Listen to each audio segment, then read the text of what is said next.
Welcome friends, आपका स्वागत है मनीष शर्मा चैनल में। हमारे चैनल का मोटो यही है, stock market knowledge, investing jargon को सिंप्लीफाई करना। आज का हमारा टॉपिक है म्यूचुअल फंड। म्यूचुअल फंड हम हमेशा हर बार कहते रहते हैं कि म्यूचुअल फंड उन व्यक्ति को करना चाहिए जिनको स्टॉक मार्केट की बिल्कुल भी समझ नहीं है। बिकॉज म्यूचुअल फंड क्या होता है?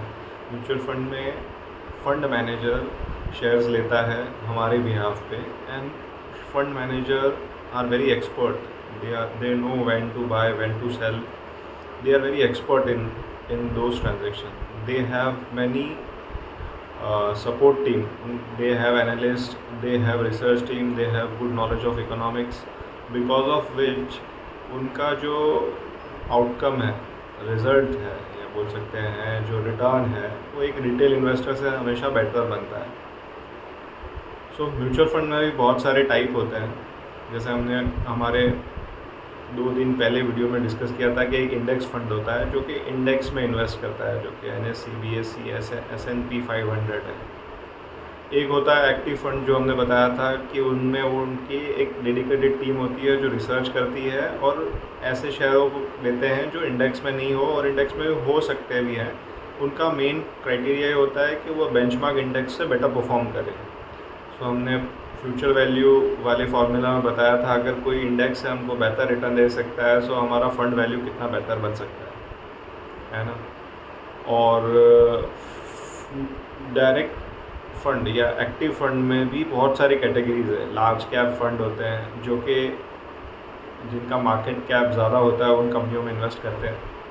एक होता है मिड कैप। मिड कैप यानी कि जो मार्केट कैपिटलाइजेशन के बेस पे जिनका शेयर का, जिनको मिड कैप कहा जाता है, वो मिड कैप शेयर होते हैं। और एक होते हैं स्मॉल कैप। स्मॉल कैप की ये जो मार्केट कैपिटलाइजेशन की थियरी है, उनके अनुसार इनका कैपिंग का डिसीजन होता है।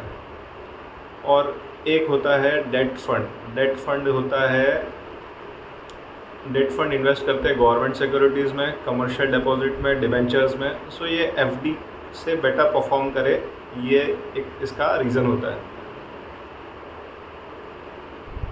और हमने एक फंड भूल गए थे हम, थेमेटिक फंड। थेमेटिक फंड होता है जो स्पेसिफिक थीम में इन्वेस्ट करता है। जैसे कि कंज्यूमर फंड है तो वो कंज्यूमर थीम में इन्वेस्ट करेगा। एक होता है बैंकिंग फंड, वो बैंकिंग में इन्वेस्ट करेगा। एक होता है IT fund, so IT related कंपनियों को बाय करेंगे। एक होता है फार्मा म्यूचुअल फंड, जो फार्मा कंपनीज़ में इन्वेस्ट करेंगे, फार्मा और हेल्थ केयर एंड लाइफ।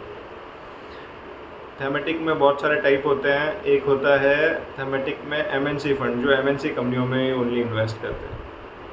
और भी बहुत सारी टाइप है, एंडलेस है। हम ज़्यादा फंड्स के डिस्कशन नहीं करते हैं, बिकॉज वो कंफ्यूजिंग हो जाएगा रिटेल इन्वेस्टर के लिए सिलेक्शन के लिए। इसके लिए जो मिनिमल ऑप्शंस है वही हम यहाँ पे बता रहे हैं। बट अगर आपको कोई भी फ़ंड के बारे में पूछना है तो आप कमेंट कर सकते हैं। हम कोशिश करेंगे कि उसका उत्तर हम आपको अगले हमारे वीडियो में दें। एलोकेशन कैसे होना चाहिए, large cap, mid cap, small cap, thematic, ये एलोकेशन होता है हमारी रिस्क एपेटाइट में। अगर हमको पैसे 10 साल के बाद चाहिए, बेटर है हम ऐसे फ़ंड चुने जो थोड़ी रिस्की भी हो बट वो हमें बेहतर रिटर्न दिलाए। और अगर हमारा व्यू, हमारी रिस्क एपेटाइट बहुत कम है, हम बेटर है कि हम लार्ज कैप शेयर्स में जाएं जो इंडेक्स से बेटर परफॉर्म कर जाएंगे। और एक होता है डेट फंड। डेट फंड करना चाहिए उसलिए कि लिक्विडिटी के लिए, मतलब अगर मेरे को 3 महीने की लिक्विडिटी चाहिए या 4 महीने के बाद पैसे चाहिए तो मैं डेट फंड कर सकता हूँ, क्योंकि वो FD से थोड़े बेटर रिटर्न दे देते हैं। और जब हम रिसर्च कर रहे होते हैं तो बहुत सारी पोर्टल्स के थ्रू हम ये फ़ंड फाइंड कर सकते हैं। वैल्यू रिसर्च उनमें है, कुवेरा है, ग्रो है, जो भी हमको बेटर लगे।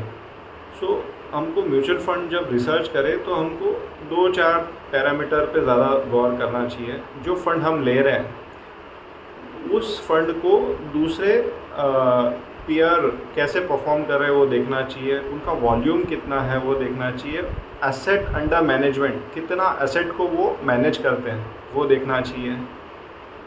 बिकॉज ये चीज़ों से आपको ये पता चलेगा कि फ़ंड बहुत बड़ा है, सो यहाँ पे प्रैक्टिसेस बहुत अच्छी होगी।